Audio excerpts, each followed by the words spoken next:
मोदी के द्वारा बनाए गए गर्मा गर्म समोसे ले लो, नलनी के हाथ के समोसे ले लो, नलनी के हाथ के समोसे ले लो, नलनी के हाथ के समोसे ले लो। नलनी के हाथ के समोसे अंगेन गात्रम न्यायेन राज्यम नयने वक्त्रम न्यायेन राज्यम लावलेन राज्यम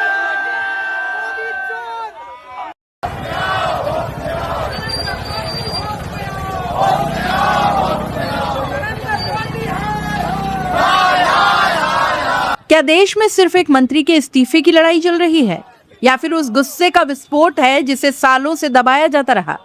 आखिर क्यों दिल्ली से लेकर महाराष्ट्र, गुजरात, राजस्थान, बिहार, तमिलनाडु, झारखंड और उत्तराखंड तक हजारों युवा अचानक सड़कों पर उतर आए हैं?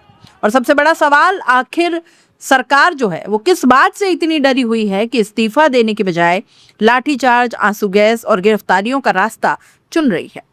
दोस्तों, आज जो तस्वीरें देश के अलग अलग राज्यों से सामने आ रही हैं, उन्हें हल्के में लेना बहुत बड़ी भूल हो गई। पत्रकारिता के इस सफर में कई बार ऐसे आंदोलन देखने को मिले हैं। अन्ना आंदोलन देखा, निर्भया आंदोलन देखा, बाबा रामदेव का आंदोलन देखा, लेकिन इस बार जो माहौल बना है उसकी प्रकृति जरा अलग है। ये सिर्फ किसी एक संगठन, एक पार्टी, एक चेहरे का आंदोलन नहीं दिखता, बल्कि उन सवालों का विस्फोट बनता दिखता है जिन्हें लेकर बड़ी संख्या में अब युवा जवाब मांग रहे हैं। दिल्ली के जंतर मंतर से लेकर कनॉट प्लेस तक भीड़ का उमड़ना अपने आप में चर्चा का विषय बन गया है। मोदी साला गल्ला है, गली गली में हल्ला है, मोदी साला गल्ला है, क्यों पड़े हो चक्कर में, अरे क्यों पड़े हो चक्कर में, कोई नहीं है टक्कर में, भारत माता की जय। जिस इलाके में आमतौर पर लोग खरीदारी, दफ्तर या घूमने के लिए जाते हैं, वहां देर रात तक बड़ी संख्या में युवाओं की मौजूदगी ने कई सवाल खड़े किए। और उससे भी ज्यादा चौंकाने वाली बात यह रही कि अगले दिन सुबह सुबह भी बड़ी संख्या में लोग प्रदर्शन स्थल पर दिखाई दिए।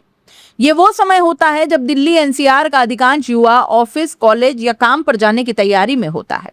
दिल्ली तक ही बात सीमित नहीं रही। महाराष्ट्र, गुजरात, राजस्थान, बिहार, तमिलनाडु, झारखंड, चंडीगढ़ और कई अन्य जगहों से भी प्रदर्शन की तस्वीरें सामने आई। छोटा बंदर, इनकलाब जिंदाबाद, इनकलाब जिंदाबाद, इनकलाब जिंदाबाद, इनकलाब जिंदाबाद। कहीं छात्र संगठन सक्रिय दिखाई दिए तो कहीं स्थानीय समूह और आम नागरिक अपने स्तर पर विरोध दर्ज करते दिखे। सोशल मीडिया पर भी कई राज्यों से वीडियो वायरल हुए जिनमें बड़ी संख्या में युवा शांतिपूर्ण तरीके से अपनी मांगों के साथ खड़े नजर आए। सबसे दिलचस्प पहलू यह है कि इस विरोध में केवल राजनीतिक कार्यकर्ता ही नहीं दिखे, वकीलों के कुछ समूह ने भी प्रदर्शन कर छात्रों के पक्ष में कानूनी सहायता देने की बात कही। कुछ डॉक्टरों और सामाजिक संगठनों की ओर से बयान सामने आए।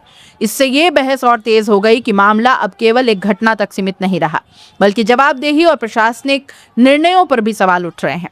इस पूरे घटनाक्रम के केंद्र में एक प्रमुख मांग लगातार सुनाई दे रही है। शिक्षा व्यवस्था और उससे जुड़े मामलों में जवाबदेही तय हो। कई प्रदर्शनकारियों का कहना है कि केवल कार्रवाई का आश्वासन पर्याप्त नहीं है, बल्कि जिम्मेदारी तय होनी चाहिए।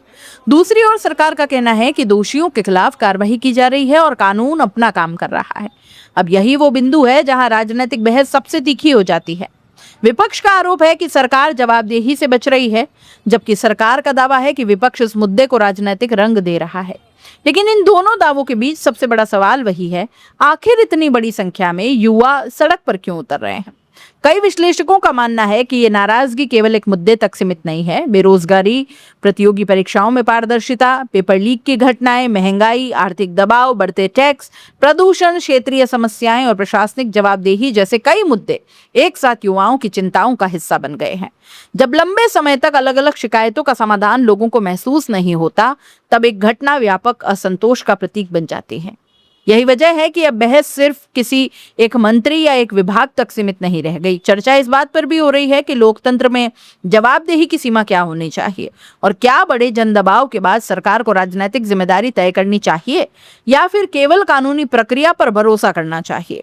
हालांकि यह भी उतना ही महत्वपूर्ण है कि हर विरोध प्रदर्शन शांतिपूर्ण रहे। लोकतांत्रिक व्यवस्था में विरोध दर्ज कराना नागरिकों का अधिकार है, लेकिन कानून व्यवस्था बनाए रखना भी उतना ही जरूरी है। किसी भी तरह की हिंसा, तोड़फोड़ या टकराव अंततः आंदोलन की मूल भावना को कमजोर ही करता है। अब नजरें सरकार की अगली रणनीति पर टिकी है। क्या सरकार केवल जांच और कार्रवाई की बात दोहराएगी? क्या प्रदर्शनकारियों से संवाद बढ़ाया जाएगा? क्या राजनीतिक स्तर पर कोई बड़ा फैसला होगा या फिर यह आंदोलन आने वाले दिनों में और व्यापक रूप लेगा?